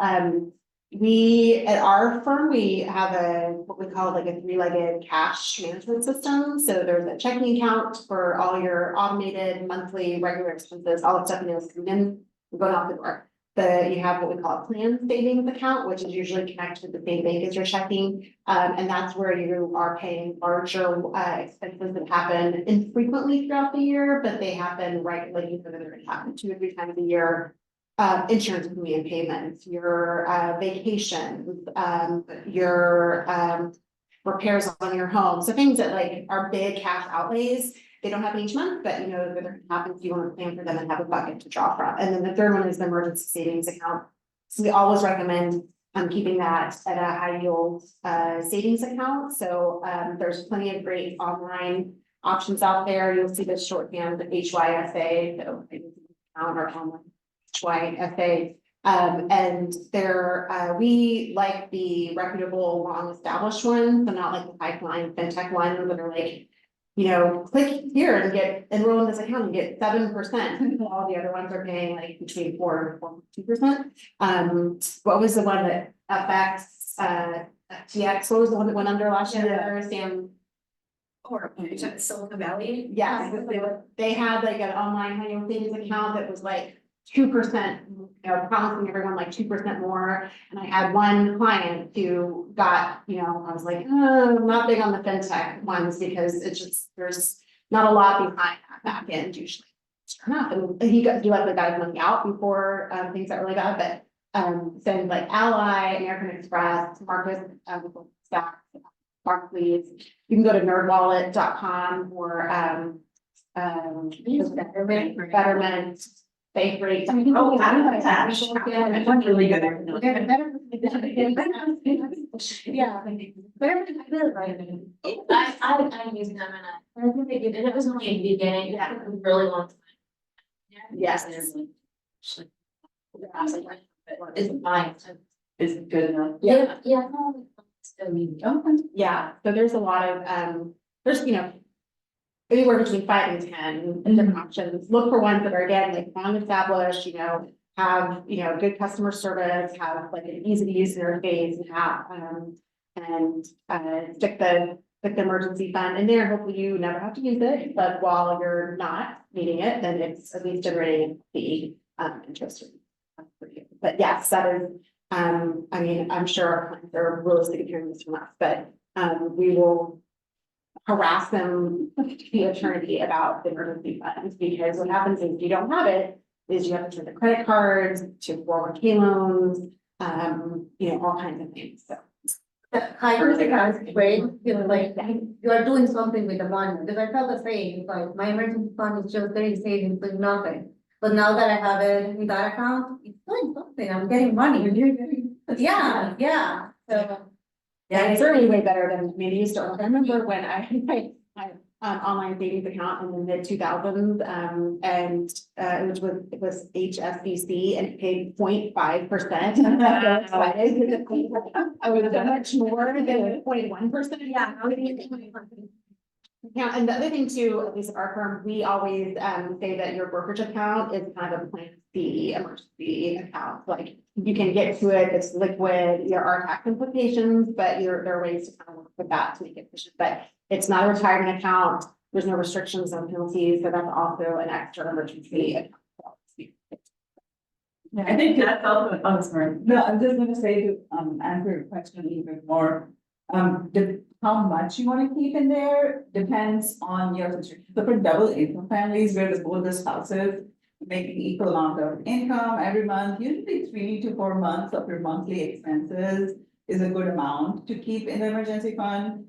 You know, and also depends on whether you're renting or whether you have a mortgage. Like if you have a high mortgage, you might want to keep a higher amount in there. But if you're a single income family where only one person is, you know, working outside of home, definitely 6 months is a good number. And we're seeing that right now in tech layoffs with everything. People are taking a good 4 to 6 months to find a new job. So that has come out, like some of the clients that resisted that or finding that it's really, well, it's a sad situation for them when they have, lost their job or got laid off or something. But having that emergency fund, they did not have to take a full pay loan, they did not have all this to get money from the brokerage account, they were very thankful for the emergency fund.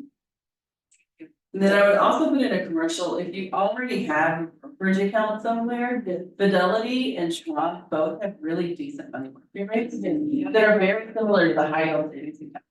So if you just park some of your emergency cash in that brokerage account, but put it in their little money market thing, like the Schwab money market or Fidelity market, that's really what they're called.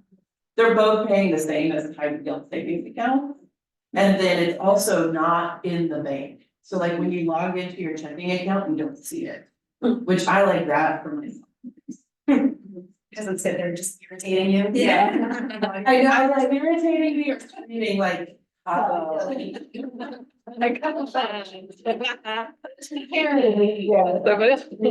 I know, it is crazy, but it's very, like, you're seeing it, with so many tech layoffs recently, that emergency account, like, how useful that has been. Yeah, you'll see a lot on Instagram and social media, like, have your FU money, like have your money where if you really get in a tight spot, like whether it's a bad relationship, whether it's a bad job, like have your money, you can just like say F it and like walk away or quit or something. I would say that that also goes for especially single women as we are taking care of older parents, elderly relatives and kids. We see lots of situations where our clients, we're single women, are having to take care of family members. And I have one client this year whose mom fell and broke her hip, and she lives in New Jersey. My client lives in Minneapolis, and so she was having to use her emergency account to pay for full-time nursing assistants to come to her mom's house because she like physically couldn't be there. She'd be at work in Minneapolis, 2 kids. So it's like she drained 15,000 out of her, emergency account over the course of just like 4 or 5 months, just because her mom was on a fixed income and Medicare was eventually going to cover some of it, but it was unclear how much. And so just like having it for those types of things. You have a really bad meeting at work, go and look at it, go. Yeah. It helped me survive. Yeah. Do you ever say something like someone, money market or HYSA, to be like a percentage of someone's net worth instead of just like X 6 months of expenses? No, I don't think so, because really, it's for short-term job loss, or like your emergency fund is really for only meant to cover that, so it's not a percentage of your net worth or anything. We have had people come and say, my emergency fund isn't at the stock, and we definitely. Yeah. Hey, I've got my emergency fund and, Microsoft, but,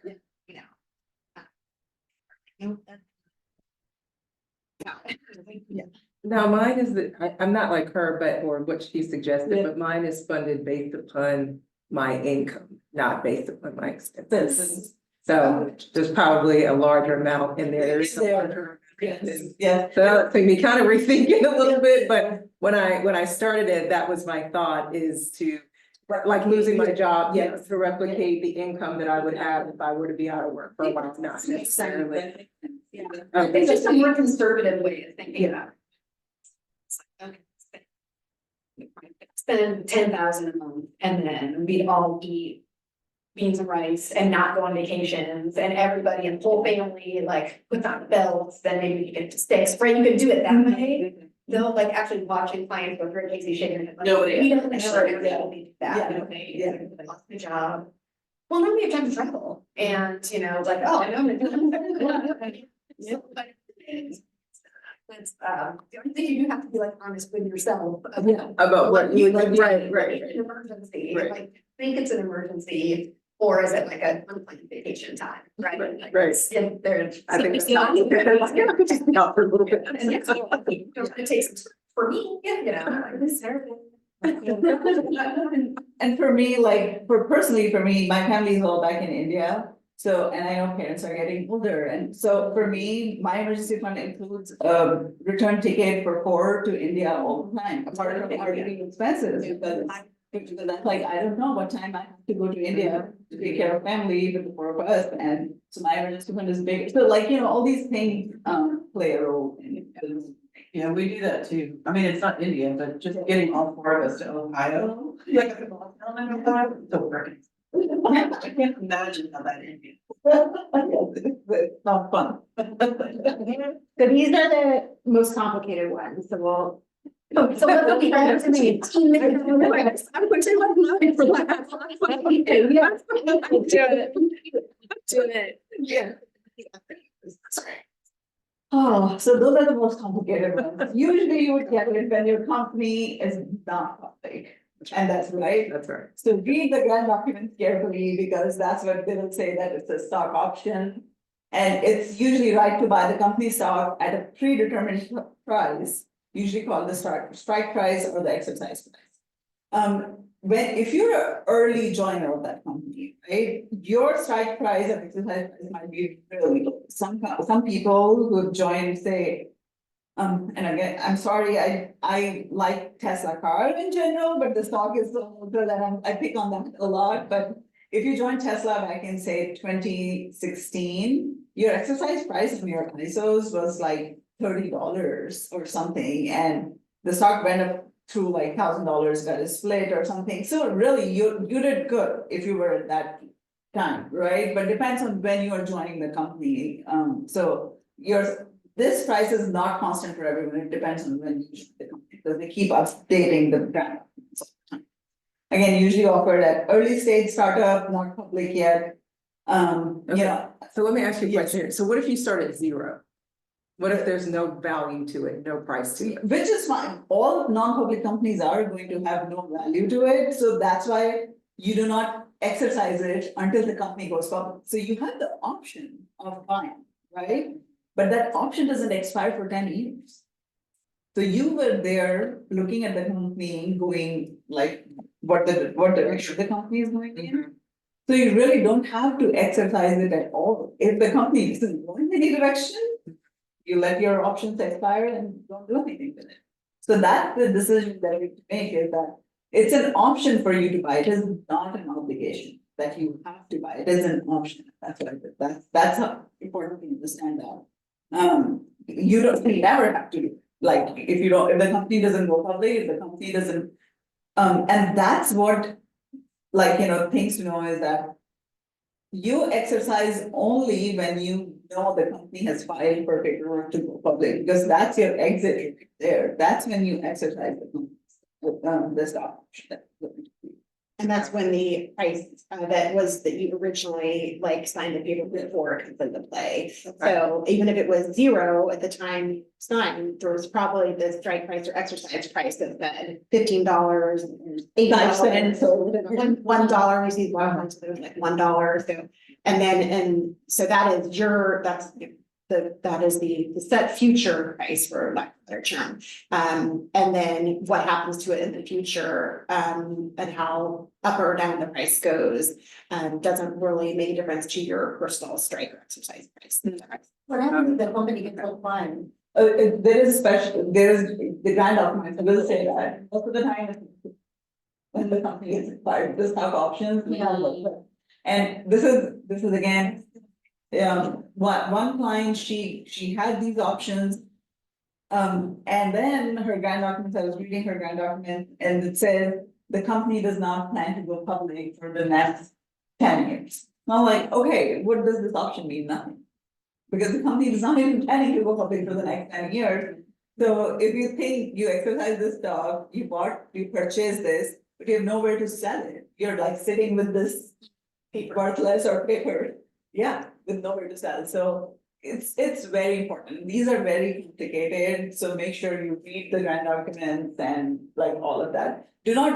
Basically the idea is, the bottom line is, do not rush to exercise the ISOs or the NQSOs without knowing all the details. I'm trying to have this in a slide, but just to go back to what you mentioned, like each contract option contract has an exercise, a maturity date and exercise date, Yeah. right? Like I have this, I have until the last Right. minute to actually decide whether to exercise these. So you have, going back when you have time, it's a predetermined timeline. That you don't have to do anything before you get closer and closer to that dead, right, of it just expiring. Yeah, so should you exercise the option again, it depends on your financial situation. If you want to exercise, say your deadline is approaching, right? You were given a 10-year window to exercise. No, I think that's fine, yeah. If you were given a 10-year option to exercise that and you're at your 9.5 year, and now you're like, okay, now these options are going to expire. But I think the company is doing really good and you feel that you want to exercise that, right? How much can you afford to lose? There is still a risk that the company might not go anywhere, even though you have a really strong feeling that it will go somewhere. How much can you afford to lose? Is it 5,000, 10,000? Then you make that decision and just exercise that chunk there. So if you were given 100 stocks, but 100 stocks is worth 50,000, but you're okay losing only 5,000, then you will just do 10 stocks, exercise 10 stocks. No, you never have to exercise all of them. You can just choose how much you want to spend on it. It's like a purchase decision, right? How much do you want to spend on a car? Do you want to go buy a Ferrari or do you want to go just buy a Toyota because that's what you need and it's fine. So it's kind of like that. How much are you willing to lose is also another thing. You might be able to afford a lot, but you're not willing to lose that much. So that's also a decision framework. How long can you go without this money, even if you get it back? So you can bank on a company when it's going public. As an employee, you have no spend the company public unless but yeah, so you have to think of okay, don't bank on it by saying that, okay, I'm going to exercise the stock, but I'm going to get my money tomorrow or next year when I need it. You can't bank on it. Just bank on it being gone for a long period of time and then make that mistake. Timing of exercise again, exercise before the company goes public. Does your company offer early exercise? That's a really good sometimes situation. The exercise for you is sometimes it's 1 cent, right? In that situation, you might want to exercise that, but not a whole lot of people get that option. So those are decisions. Exercise after the company goes public, that's totally fine too, because your exercise price is fixed. Your exercise price will not change depending on the company stock. So whatever is written in your grant document, that is your exercise. So yeah. So if your company goes public and your grant documents say that the exercise price is $1, even if the stock is $1,000, you will buy it. So that's the biggest thing for you. Yeah. And then timing of exit. If you're leaving the company, that's another important thing to consider. That usually, most of the time you've seen the cycles, you have 3 months or 90 days to exercise when you're leaving. So that's something that you think about. Sometimes you have clients I have ISOs, but I'm not going to work for this company anymore. So should I exercise some of it? Okay, yeah, within the 90 days, we'll again go through this framework with do you have emergency cash? Do you have money to lose? If yes, then maybe when you're leaving the company, you can exercise the part. And then they belong to you. Yeah. They don't belong to the company, they've been yours, so. I'm not going to go into detail just in the interest of time. There's 2 kinds of ISO options. One is incentive stock options, one is non-qualified stock option.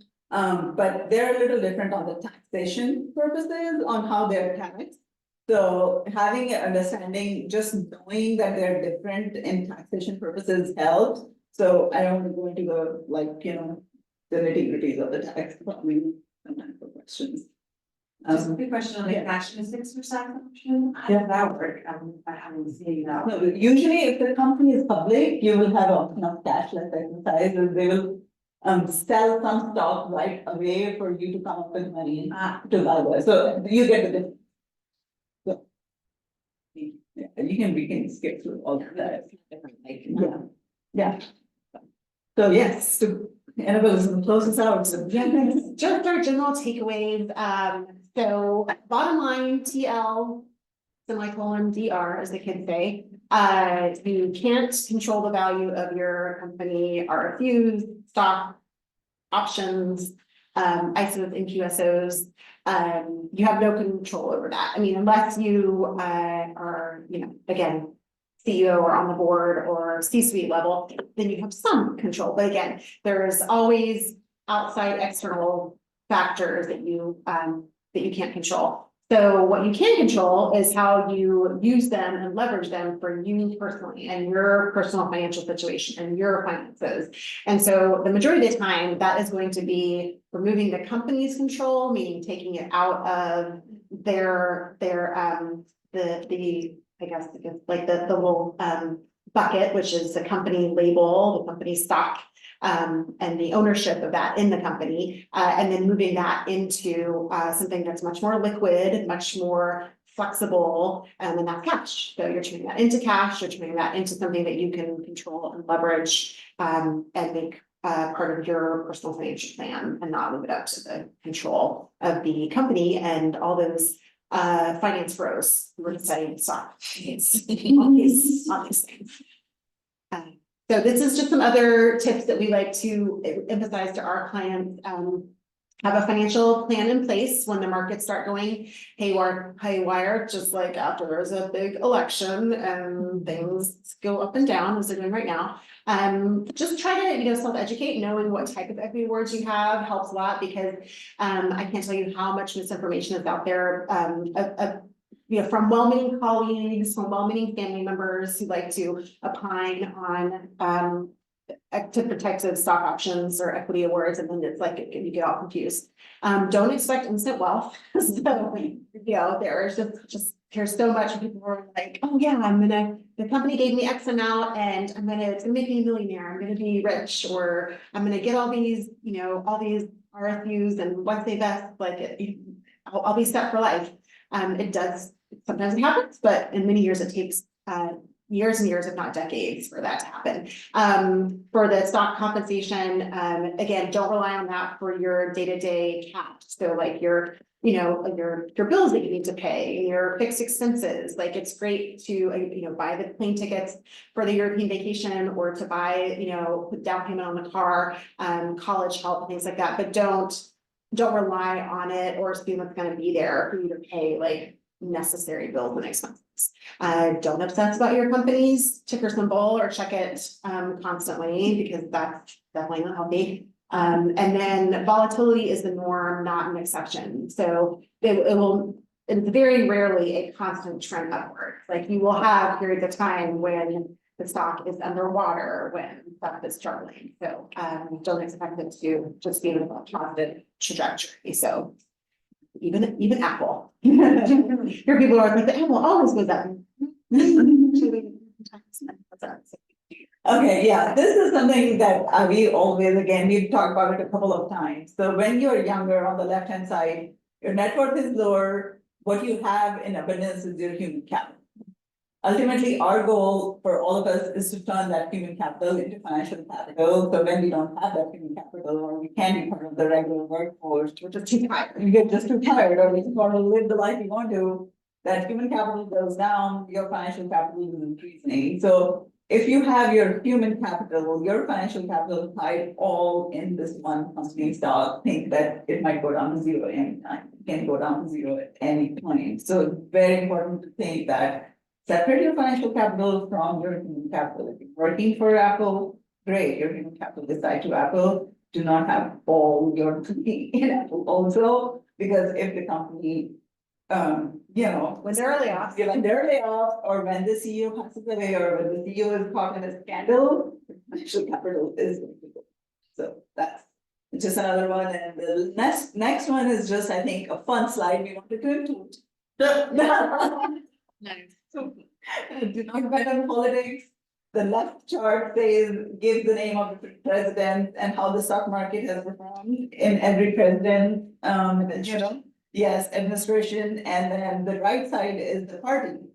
So the blue is Democratic, red is Republican, and you can see how the stock market has performed in all the administration, whether it's, so again, do not bet on politics. Presidents, no, like, I know they're important, but they're not as important as we think they are. So, yes, the financial, if you believe in capitalism, if you believe in the ingenuity, human ingenuity, I think overall you will have a good return if you have a plan and if you invest in diversity. Yes. There's a general trend in a certain direction there. So, some free resources, and this will be on the PowerPoint. This is gonna exactly goes around, they're hyperlinked in here, so you can click on them, but, Schwab has a great equity compensation center that just gives lots of information on, definitions, what they are, tax considerations. Investopedia is always a great resource. They have, you can like, especially like look up the articles by specific type, especially if you have kind of uncommon or less well-known types of equity compensation. Investopedia is great for that. And then this Brunt's equity compensation calculator is just like a free community calculator tool. You can put in like your specific equity compensation situation. It can help you calculate if you make certain decisions or changes or selling a portion of it or kind of different timing around it. It's kind of a helpful tool to play around with. So with our clients, we take all of their equity compensation information, we create custom worksheets and timelines for that. So that's, if you could also ask your advisor to do that if you work with an advisor. Some advisors aren't interested in helping people with this, or it's not their, not their level of expertise, and that's probably a good sign to find a different advisor if you aren't getting that support or that guidance. So especially if it's just like a big part of your financial position. And then we've got our emails here as well, and we're on LinkedIn on our website. If y'all have questions, we're always happy to answer on a general education based perspective, not for individual situations. And just to throw last marketing there, we have actually educational videos on our website, and especially related to equity compensation. So we understand. You get to hear more of me on this, but it's just free, and you guys can go and.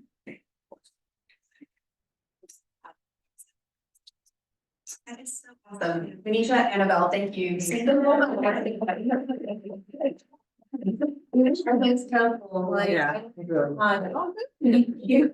definitely reach out to Annabelle, Manisha, like on your own or through, email or LinkedIn, like they're an amazing follow.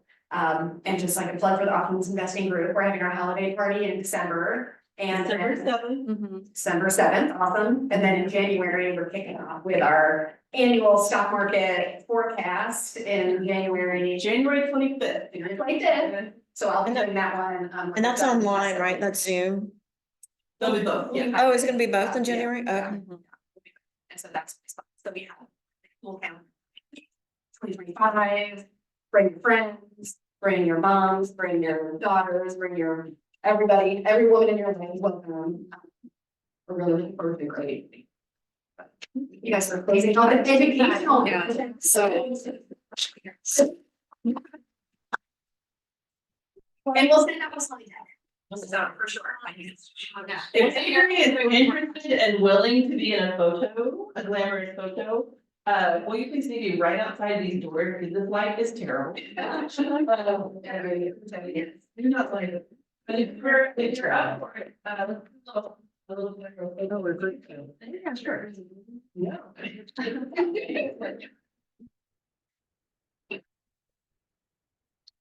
See you. What do you know? Yeah, that's great. Yeah. So.